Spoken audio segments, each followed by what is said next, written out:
May 2018 horoscopes with me, Lada from astrolada.com. And as you know, the big event in May 2018 is that Uranus, the planet of big revolutionary changes, is moving into a new sign. We're going to speak about that, but mentioning Uranus, we're making a webinar with April on the 6th of May, which is 20% off if you order now, about Uranus changing signs and how it's going to affect you personally. And everyone who participates will be able to receive an email from us with a description of how Uranus will affect them personally, so they don't need to know any astrology and watch this part of the webinar that's most relevant for them. Take your seat on the webinar now when it's 20% off. And also, Levi is making a Vedic astrology foundational webinar for Western astrologers, so you'll be able to incorporate the most relevant, the most easy, but at the same time most productive Vedic astrology techniques into your Western astrology practice. It's a 4-week workshop for $160 only, starting at the beginning of May, on the 5th of May, so check out that webinar as well. And at the end of May, I'm starting my foundational course all about the 12 houses, which is 50% off if you get it now. Again, sorry, not 50%, $50 off, and it's gonna last for 6 months. Check out all those classes. Cancer, May 2018, and let's quickly walk you through how Uranus is going to radicalize an area of your life for the next 7 years, starting from May. Some of you, the most sensitive ones, will feel it already from May, because when the planet shifts sign, those that have their antennas more well aligned and connected to the cosmic energies feel the energies immediately, while some of you will know that over the next 7 years Uranus will affect you the way I'm gonna explain now. So Uranus is moving into your 11th house, and by the way, that's gonna be very supportive for Cancers, because till now Uranus in the past 7 years was in the sign of Aries, which squares Cancers, which means some changes happen suddenly at some part in your life in the last 7 years, depending on the day you were born or the degree of your ascendant or your moon. But that might have been quite stressful. That might have been not in line with your plans, because a square aspect is always something that forces us to change without us wanting. Square aspect is something that comes in imposition on us, so it might have been more painful, more as a shock, and especially Cancers needing so much more security than other signs, it might have been more painful, especially in regards to career or your social status for many of you. You know, because the 10th house Aries is connected to your path, to your direction in life through career, reputation, but status in life overall. But now Uranus from May, the middle of May, moves into Taurus, and it makes a sextile aspect, which is a harmonious aspect of chances and opportunities that come to us easy, and that you welcome, and that actually are not clashing with your plans for the future, that are not clashing with the place you're at right now, that don't destroy what you've built so far, but they build upon already on the things that you have in your life. So it doesn't have to be as destructive as when Uranus was making a square aspect to your sign, Cancers. Now for the next 7 years, starting from May, Uranus will be giving gentle chances and new experiences in your life, but in a way that support your vision of where you're heading and your needs and your personality overall. So sudden opportunities and chances that come to you in a gentle, non-disruptive way, especially they can come to you through the social contacts that you have, through friends. Maybe you meet new friends, especially from, you might start in the next 7 years, you revolutionize your social life. When you look back on this time, you'll realize that what comes in the next few years is that you've totally changed the people you hang out with, and you've attracted more authentic and real friends. And actually Uranus is a planet that is a no-nonsense planet. If you are with inauthentic friends or such that are not supportive of your path in life, Uranus will cut them off with no regrets. And actually I think that you will be willing to let go of people in your life that no longer serve you, and especially that the friends, your social environment, groups that you belong to, and Uranus will attract new people in your life that will come suddenly, that will exhilarate you, that will bring exciting new ideas into your life, that will make you excited about new ideologies, about new goals and visions for your life, and can even transform in a powerful way your because 11th house is dreams, our dreams. So people that appear in your life, maybe even starting from May already, can really shift what your long-term goals and dreams are, which is the 11th house. Somehow by the end of this period, by the end of those 7 years that Uranus is in the 7th house, you'd have a very new social environment. The people around you will change a lot. You'd have new friends, you'd have new goals that you started working, and they'll be much more authentic, much more real to yourself, and they'll have helped you in some way.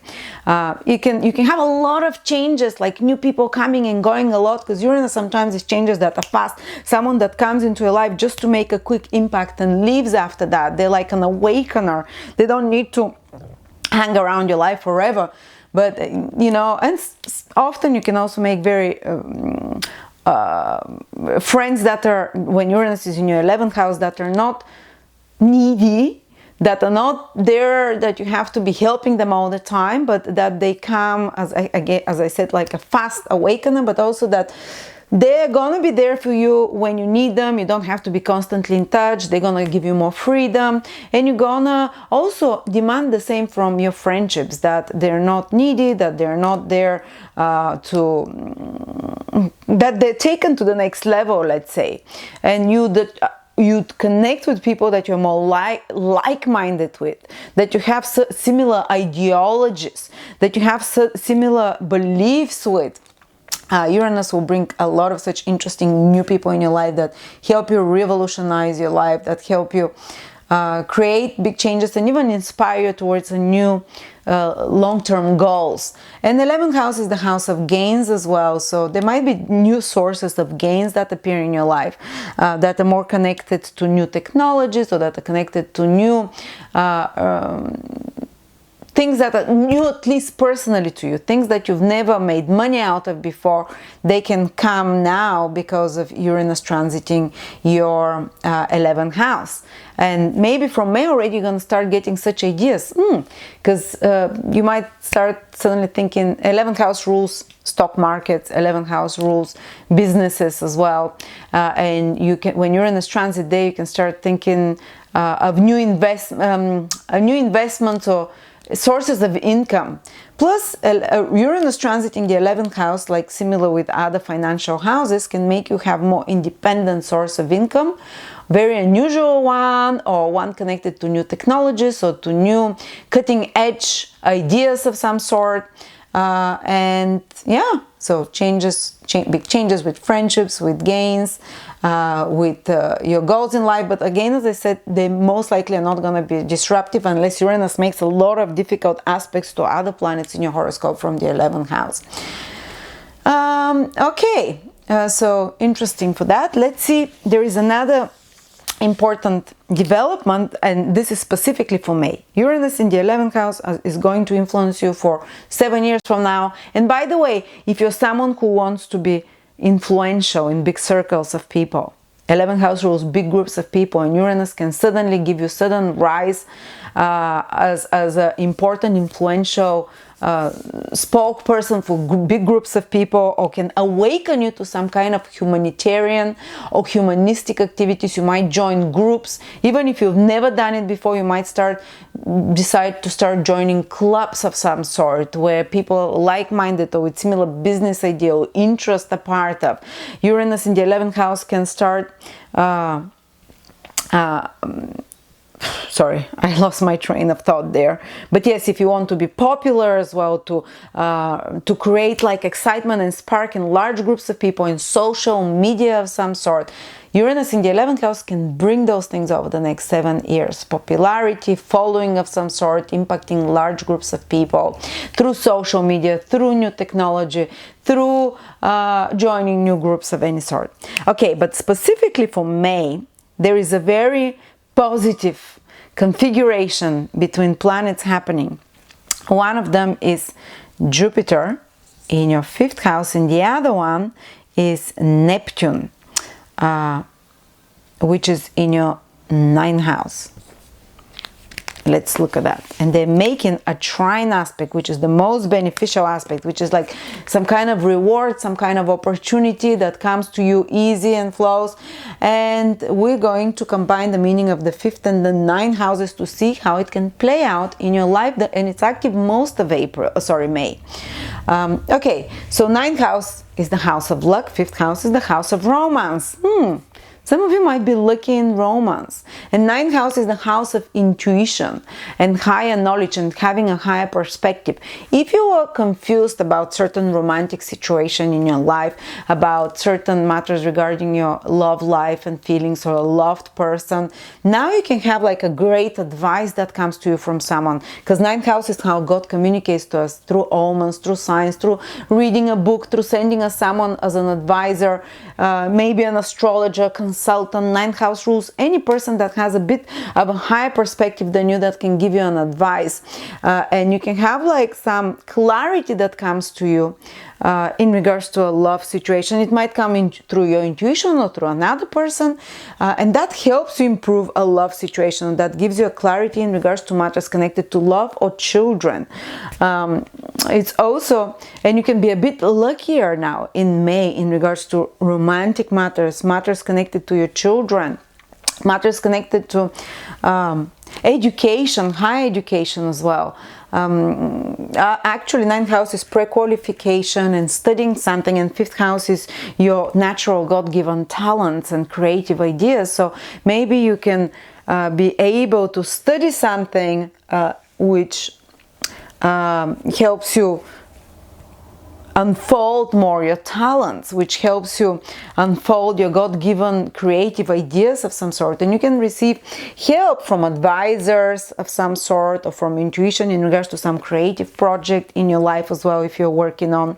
You can receive some lucky development in the life of your children, or even if you're trying to conceive, that can be quite a good month if you're a Cancer rising, Cancer moon, Cancer sun, because those two houses, the 5th and the 9th, are connected to children and to your progeny, because the 5th house is children, what you create. The 9th house is the 5th from the 5th, so it's again connected to children. So if you're trying anything good with your children can happen, or your grandchildren now, if they've been having some hard times, some resolution can come or some help can come, you know, or if you're trying to get pregnant, or also love life, we said creative projects can go well.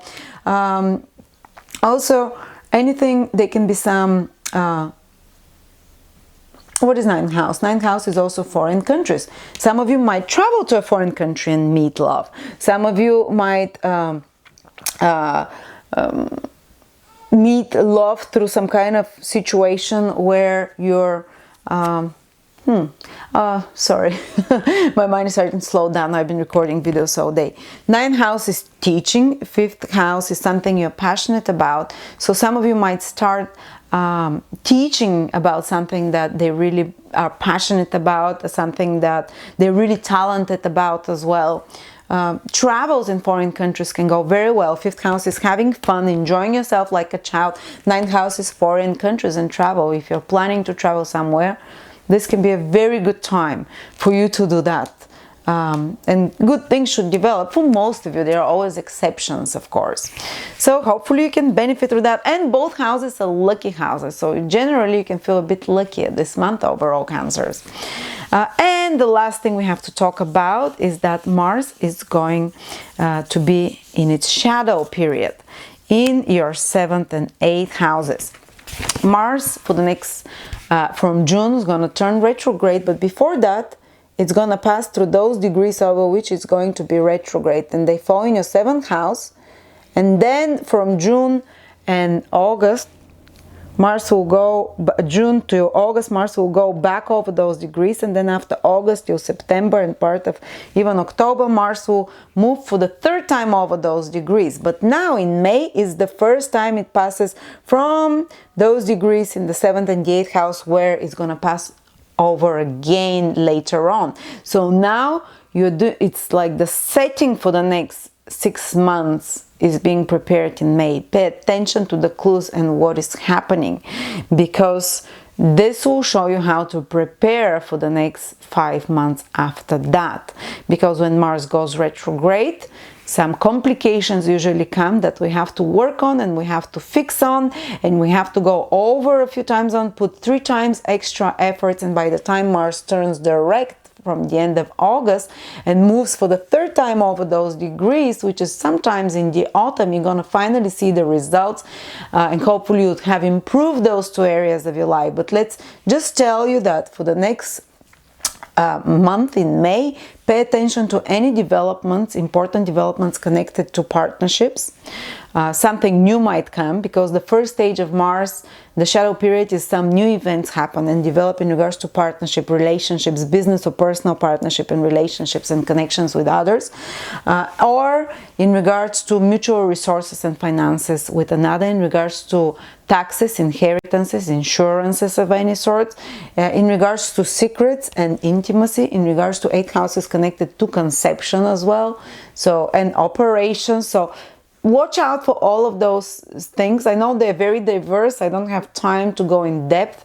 And so I just want to mention new developments will come to you in regards to relationship, business, personal, in regards to some business transaction, in regards to mutual resources between you and partners, or money that you're trying to get from a bank or from some other source, or in regards to taxes, inheritance, insurances, or in regards to something connected to intimacy, something connected to conception, something connected to some secrets as well, or secret resources as well, which you have to work on very hard and solve certain problems on when Mars goes retrograde. But now, as I said, the stage is being set, so pay attention to that. So thank you so much, Cancers. Overall, quite good month because of this beautiful trine in water signs that is highly supportive of good moods for you, of good times, of romantic experience, of having more luck as well. I would play even the lottery if I was you, because people are just luckier when the 5th and the 9th houses are activated positively. It's almost like this quiet month before Mars goes retrograde and things start changing in a big way. So thank you so much, and I will see you next month.